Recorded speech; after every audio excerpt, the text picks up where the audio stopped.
We just finished up our compile script. We're now going to start writing some of the different tests for both our campaign and campaign factory contracts. To do so, I'm going to create a new folder inside of my root project directory called test. Now this might be a little bit of a surprise, the fact that we're putting this test directory in the root project folder. You might be thinking, Stephen, this is testing for the Ethereum side of our application. Shouldn't we put test inside of the Ethereum folder? Well, to be honest, this is something that's probably very debatable. You see, inside of our overall project, we might end up with a bunch of different tests. And some of them might be related to the Ethereum side. Others might be related to the web application side. Me personally, I think that all of the different tests that we have for a single project should all be put in the same location, rather than scattering them all out throughout our project. So personally, I think that the tests for our Ethereum contract should definitely go in this root project directory, because if we end up writing tests for the web app side of our application, we're definitely going to want to place them in here rather than nesting them inside of the Ethereum directory. So that's the thought process. With that in mind, I'm going to open up the test directory and I'm going to make a new file where we're going to write all of our tests for our campaign contract. campaign.test.js.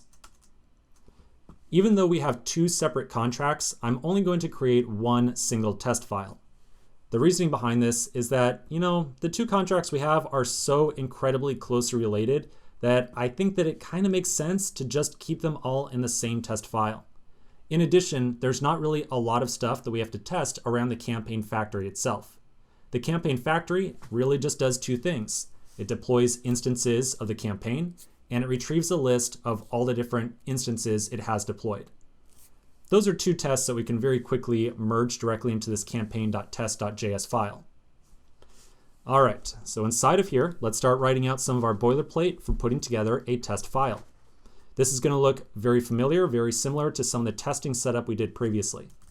So at the top, we'll pull in the assert module.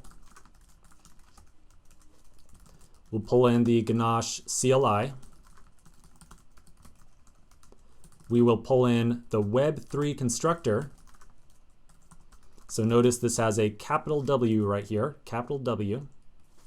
And then we will right away make an instance of web3. So lowercase web3 is new capital web3 ganache.provider, like so. Next, we're going to require in the two compiled versions of our contracts. So I want to require in both the campaign and the campaign factory. So I'm going to say const compiled factory is require, and this is going to be a little bit tough because we're going to have to provide a directory that walks from the test folder, or specifically the campaign test file, up into the Ethereum folder, build, and then campaign factory.json. So we're going to do .. to get out of the test directory, then Ethereum, build, and campaign factory.json. So there's the entire path. This is going to require in the entire module or the entire file. So everything that exists inside that JSON file.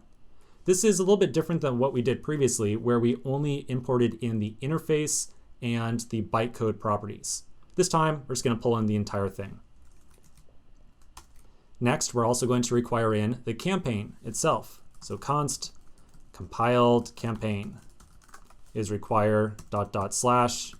Ethereum build, and this time it's going to be just campaign because I want just the campaign.json file.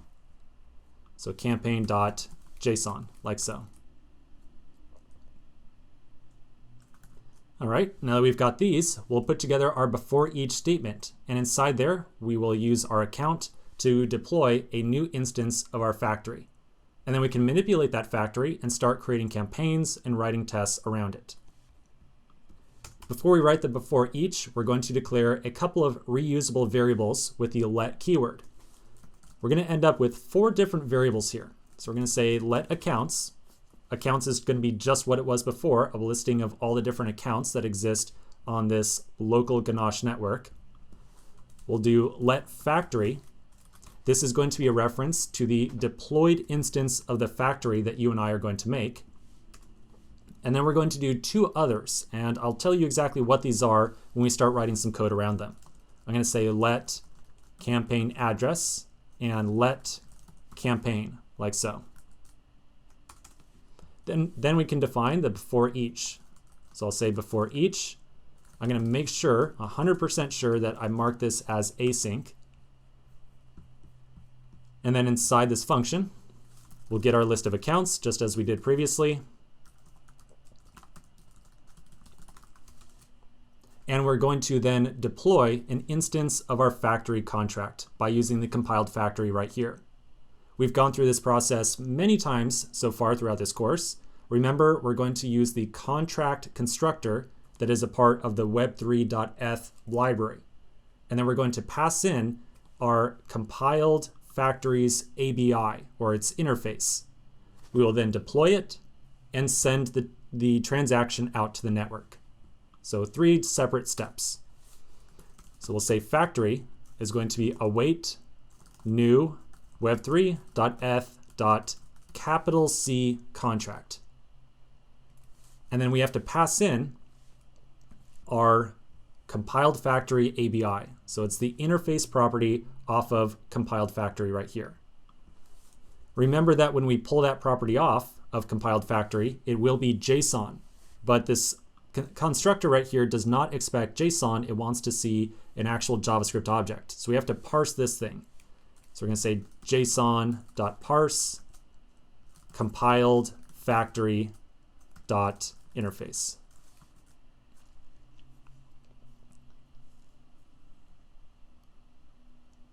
Okay, just 2 more quick steps.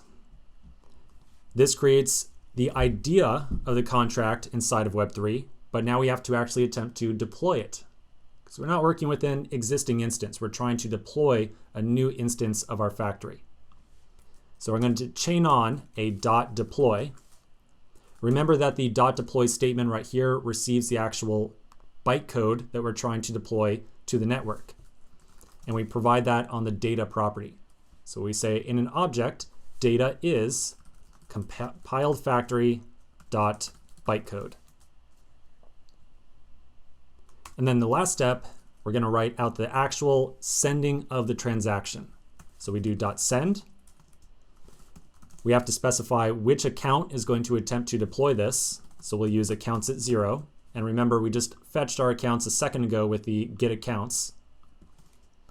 And then we also have to specify the amount of gas that we want to spend. So gas, and just like before, we're just going to arbitrarily say 1 million.